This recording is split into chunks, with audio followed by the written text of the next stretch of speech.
Renato Gaúcho apresenta A Força do Amor. Fazia pouco tempo que estávamos morando ali naquela casa. E eu acabei me tornando amiga da Ana Paula, nossa vizinha de muro. Tínhamos praticamente a mesma idade, 21 anos. E foi através dela que eu fiquei conhecendo alguns lugares bacanas ali no bairro.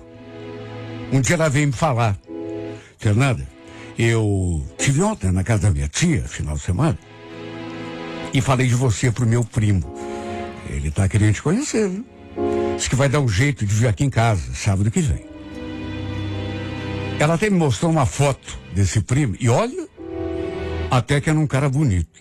Não vou negar que fiquei também interessada. E é claro, aproveitei para levantar sua ficha. Segundo ela, fazia pouco tempo que ele tinha se separado. Tinha 25 anos, não tinha filhos e trabalhava como mecânico. Inclusive, sua ideia era montar sua própria oficina. Em resumo, ele realmente apareceu ali final de semana, como a minha amiga tinha adiantado.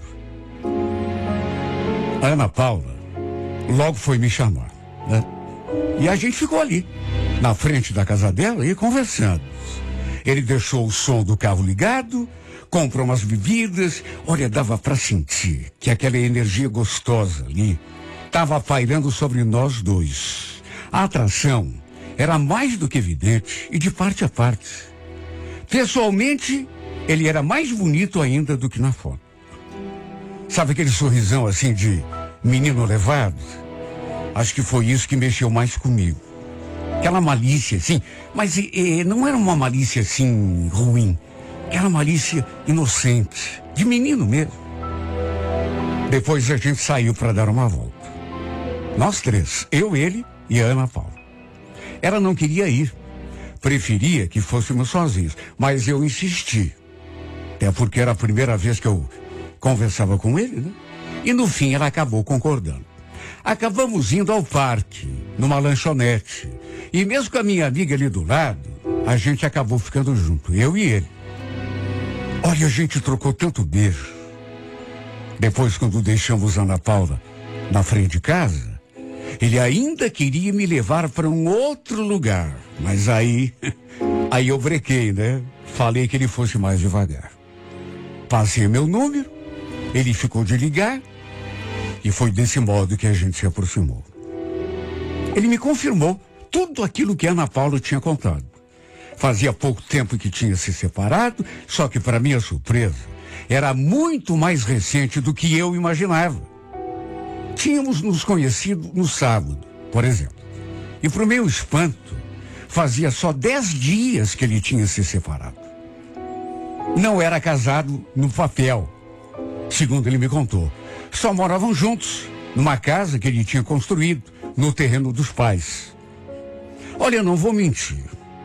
Fiquei preocupada por saber que tudo era tão recente. E também me senti um pouco insegura, né? Porque convenhamos, quem podia me garantir que os dois não iam se acertar?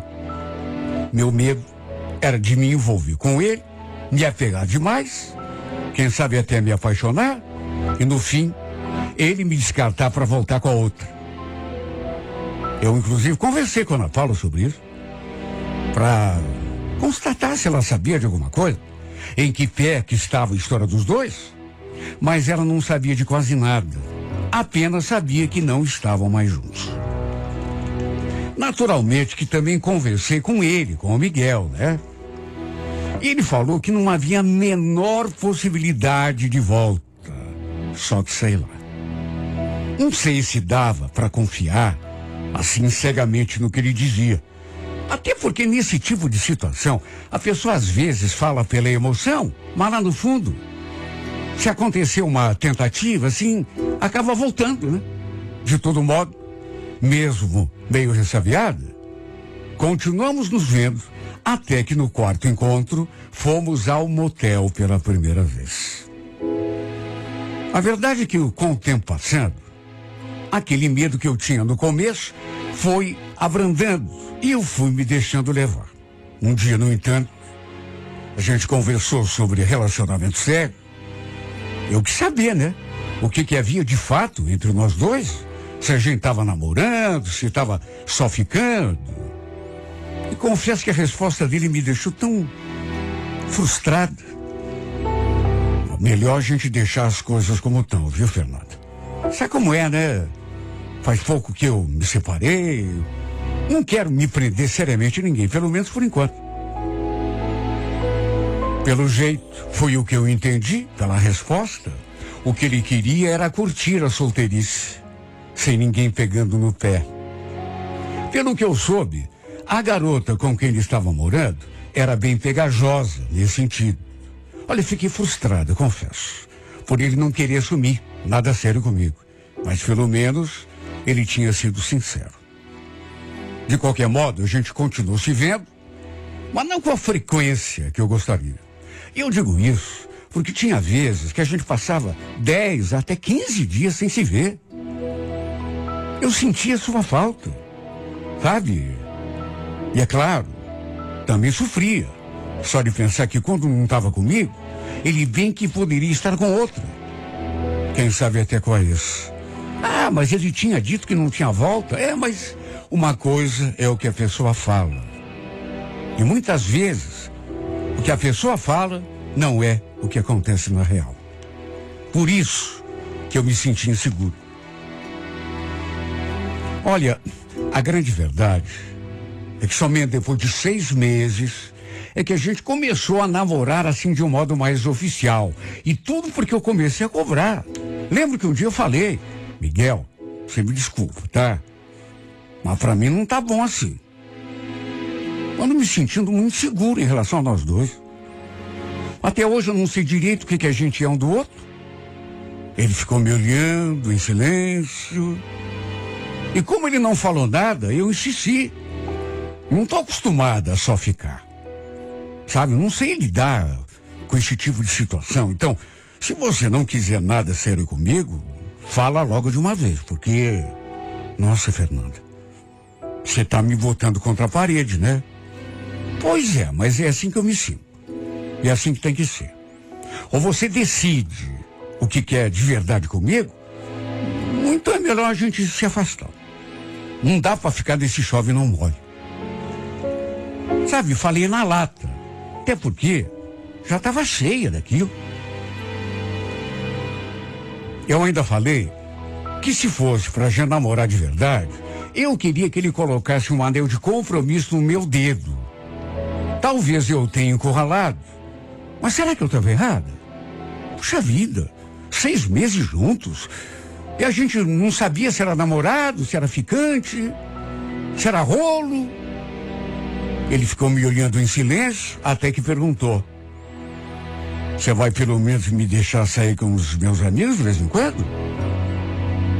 Olha, não vejo problema de você sair com os teus amigos. Agora, desde que me respeite. Não fique se engraçando com as outras meninas por aí. Mas você confia em mim, não confia? Eu confio. Mas a gente vai ter que estabelecer algumas regras, alguns limites. Olha, eu senti que ele ficou indeciso.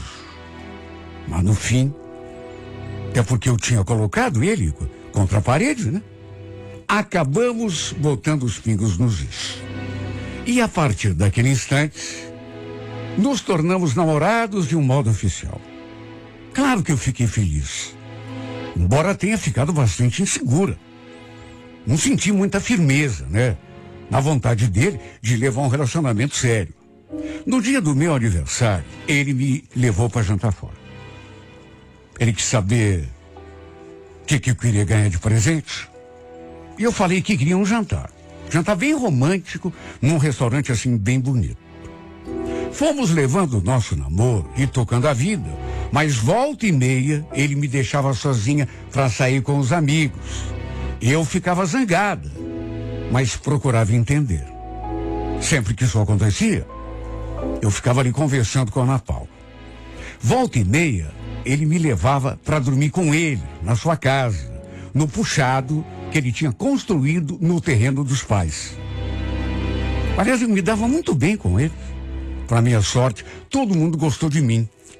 Até que perto de completarmos 11 meses juntos, descobri, para minha, sei lá, eu não sei nem o que dizer, porque quando eu descobri, eu fiquei feliz, mas eu fiquei apavorada, tudo assim num tempo só. Eu tinha engravidado. Juro.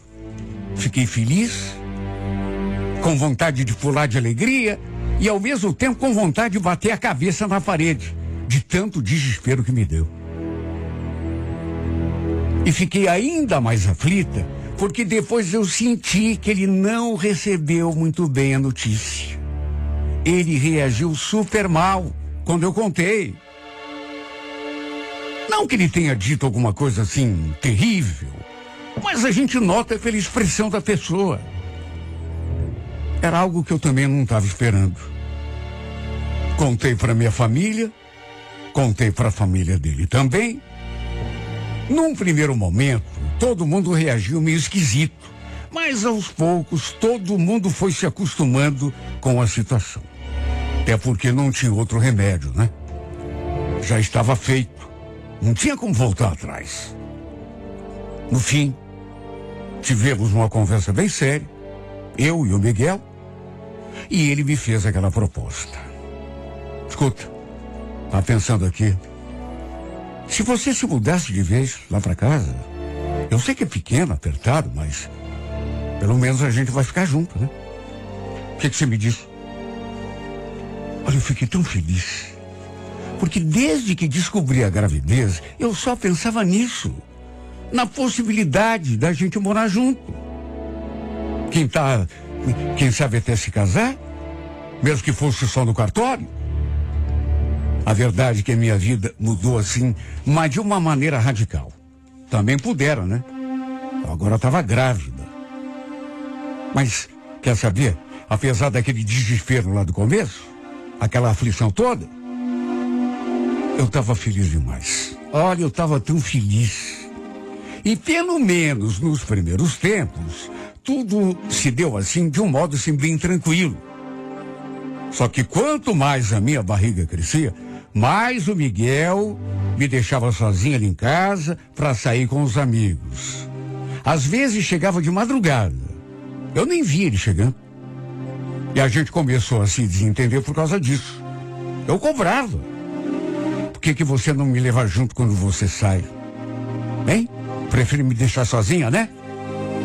Como que eu vou te levar, Fernanda? Você com esse barrigão. Não tem como. E mais a mais, você sabe, eu tô lá. Os meus amigos. Eu tô fazendo nada de mal. Olha, eu sofri. Na verdade, quando acontecia, eu chorava. Só que procurava relevar. Às vezes, ia passar o final de semana lá na casa da minha mãe. Nosso relacionamento começou a ficar meio conturbado na reta final da gravidez, pelo fato de ele sair direto, sabe, de ele preferir passar a noite com os amigos dele do que ali comigo. Quer dizer, isso se fosse mesmo com os amigos que ele saía. Pelo menos era o que ele dizia, né? E pra gente não brigar mais do que já brigava, eu fingia que acreditava. Apesar de tudo isso, eu estava mais concentrada na minha gravidez do que em outra coisa qualquer. O resto, eu tinha certeza que se ajeitaria depois. Entrei de trabalho de parto num sábado à noite. Só para variar, meu marido não estava em casa. Saiu da oficina e foi direto pro bar encontrar os amigos. Era o que ele costumava fazer. Aliás, eu tinha dito a ele que talvez fosse para a casa dos meus pais. E acho que ele aproveitou esse fato para cair na farra. No fim, desisti e acabei ficando ali mesmo, em casa. Eu estava ali na casa dos meus sogros. Tínhamos acabado de jantar. A dona Cecília estava ali do meu lado, a gente assistindo a novela, quando eu comecei a sentir aquelas dores. Pelo fato do Miguel não estar em casa, foram os meus sogros que me levaram até a maternidade. No caminho, minha sogra tentou falar com ele pelo telefone, ligou mandou mensagem, sabe? Só que nada. Segundo ela, o celular dele devia estar desligado, ou sem bateria. Só dava fora de área. Avisamos os meus pais, que também foram direto lá para onde eu estava. Olha, não foi um parto fácil. Apesar das contrações, que indicava que tudo seria rápido, minha filha ainda demorou para nascer. E acredite quem quiser, mas minha filha nasceu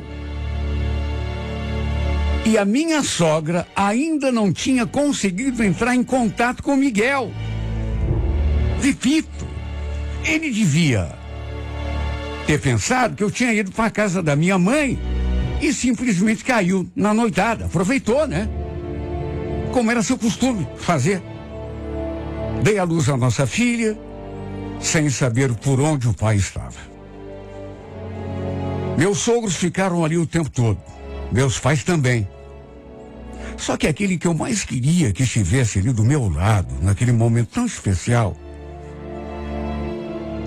estava em local incerto e não sabido. Meus sogros voltaram para casa, conseguiram finalmente avisar o Miguel, e foi só então que ela apareceu ali na maternidade, no dia seguinte, e isso após o almoço. E agiu como se nada tivesse acontecido, como se tivesse tudo bem. Conheceu a filha, pegou a menina nos braços, perguntou como eu estava, só que em vez de responder, olha, eu estava tão magoada com ele. Onde você estava ontem à noite, hein, Miguel? Por que você deixou essa porcaria de celular desligado? Estava sem bateria, Fernanda. Eu falei pra mãe. Meu Deus, Miguel. Você sabia que eu podia entrar em trabalho de parto a qualquer momento e mesmo assim você me deixou sozinha. Você não estava sozinho. Estava com os meus pais. De mais a mais, você não falou que ia lá pra casa da tua mãe? Como sempre, você fica empurrando a responsabilidade, né? É da nossa filha que a gente tá falando, Miguel. Escuta, será que vai ser sempre assim? Você não tá aí com nada? Aliás, onde que você tava, hein? E eu? Não, a sua avó. Então, tava com o pessoal. Olha, eu tinha todos os motivos do mundo para estar completamente decepcionada com ele. Estava. Magoada, zangada, desconfiada. Mas era um momento tão especial para mim, sabe? Que no meu coração só tinha espaço para a felicidade com a chegada da minha filha. Por isso, resolvi deixar o Miguel para lá e curtir aquele momento que eu sabia que era um momento assim. E ela nasceu tão linda, tão saudável, perfeitinha. De modo que deixei o Miguel em segundo plano. Voltamos para casa. Eu me sentindo feliz pelo nascimento da minha filha, embora decepcionada com meu marido. Até que alguns dias depois, a mãe veio me visitar. Ela me disse uma coisa que me deixou, sabe, abobalhada, sem saber o que pensar e o que fazer da minha vida. Filha, fiquei sabendo de uma coisa que não gostei nem um pouco, viu? Acho que você precisa saber. Como assim, mãe? Fala. É sobre teu marido. Sabe o que a Fátima veio me contar? Claro que não, mãe. Fala de uma vez. Então, me contou que estão comentando aí que no dia que você ganhou a minha neta, o safado estava com outra mulher num bailão. E o pior, diz que é uma velha. Acho melhor você conversar com ele. Fátima era a mãe da Ana Paula, minha amiga, ou seja, tia do Miguel. E o comentário que andava rolando ali entre a parentada era que em vez de estar no hospital comigo, ele estava num bailão com outra mulher. E ainda acrescentaram uma mulher feia e o pior, bem mais velha do que ele. Imagine como que eu me senti, né? Olha, eu fiquei tão mal. Fui conversar com a Ana Paula. Ela ficou toda sem jeito quando eu entrei naquele assunto. Naturalmente que ela não queria criar clima ruim ali entre mim e o Miguel. Fazia a gente brigar, mas sabe, no fim, acabou confirmando que de fato era o que o pessoal andava comentando. Eu naturalmente fui confrontar meu marido. Como eu já esperava, ele negou. Quem, eu? Mentira! Quem falou isso? Meu Deus do céu, mas como inventam coisa? Aliás, eu vou descobrir quem anda inventando essa mentira aí, viu? Eu vou meter até um processo em cima da pessoa. Ah, essa pessoa vai ter de provar. Que bailão, que nada. Tava com meus amigos lá, jogando sinuca.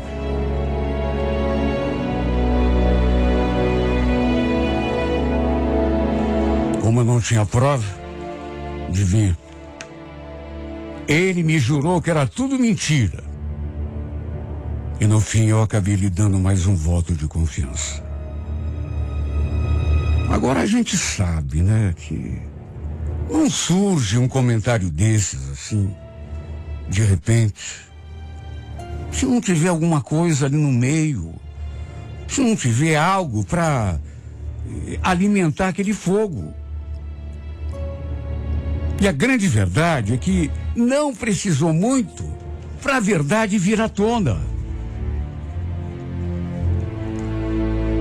Ele começou a se estranhar com um parente dele por conta disso. Os dois já não se davam bem. E começaram a bater boca. E no fim, esse parente jogou tudo que sabia do ventilador. Revelou um monte de coisa do Miguel. Que ele tinha uma coroa com quem saía de vez em quando. Que os dois tinham se conhecido quando ela deixou o carro lá na oficina dele para ele consertar. E que era com ela que ele tinha ido ao bailão na noite em que eu havia dado à luz a nossa filha. Pensem como ficou minha cabeça. Agora o pior é que um monte de gente sabia disso. Que ele circulava com essa mulher. Essa coroa, para baixo e para cima. Meu Deus, eu nunca soube de nada. Só fui saber disso bem depois, olha. A verdade é que por conta de tudo isso, depois de muito pensar, decidi que iria criar a minha filha sozinha. Saí daquela casa.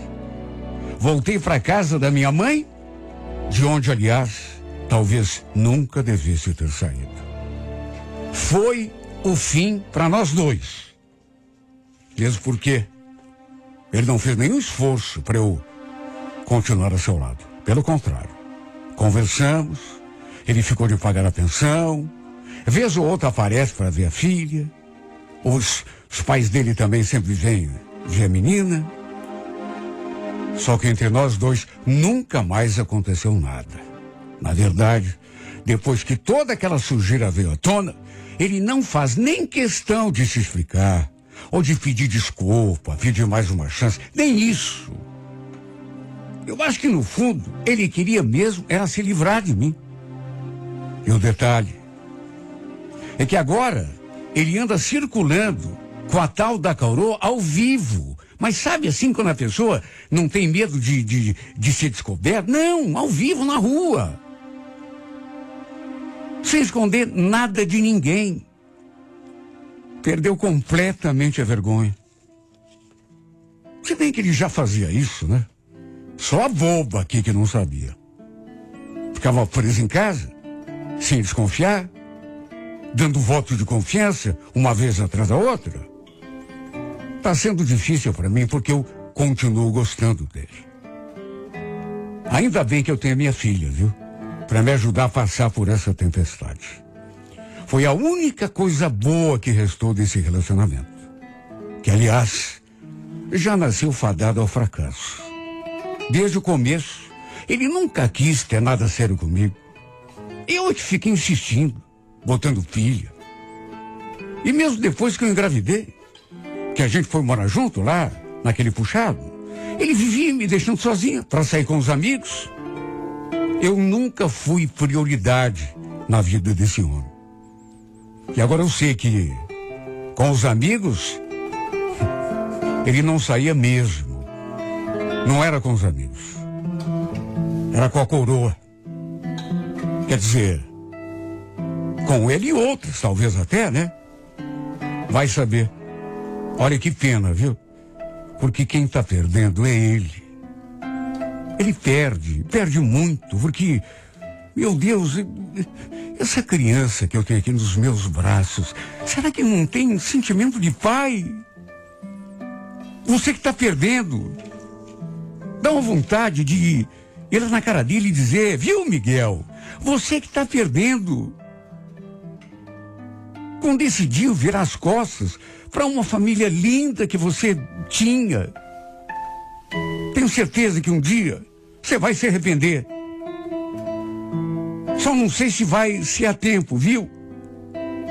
Porque quando você se der conta disso e vier, sabe, querer talvez um relacionamento com a tua filha que você vem ver uma vez a cada 15 dias, às vezes passa um mês sem ver a menina. Você acha que ela vai desenvolver sentimento de filha com você? Aí depois que você fica velho, aí bate a saudade, né? Aí muitas vezes é que o homem vai se lembrar que tem uma filha. Olha, Miguel, em relação a mim, vai ser tarde demais. E em relação à tua filha, eu, se fosse você, abriria o olho, viu? Ninguém gosta de ser esquecido. Filha precisa de mãe e precisa de pai. Eu também precisei tanto de você. Nós duas precisamos, né? Será que você não vai se arrepender um dia? Olha, Miguel, isso não é praga, viu? Mas quando você se arrepender, se um dia isso acontecer, talvez seja tarde demais. Está me ouvindo, Miguel? Talvez seja tarde demais.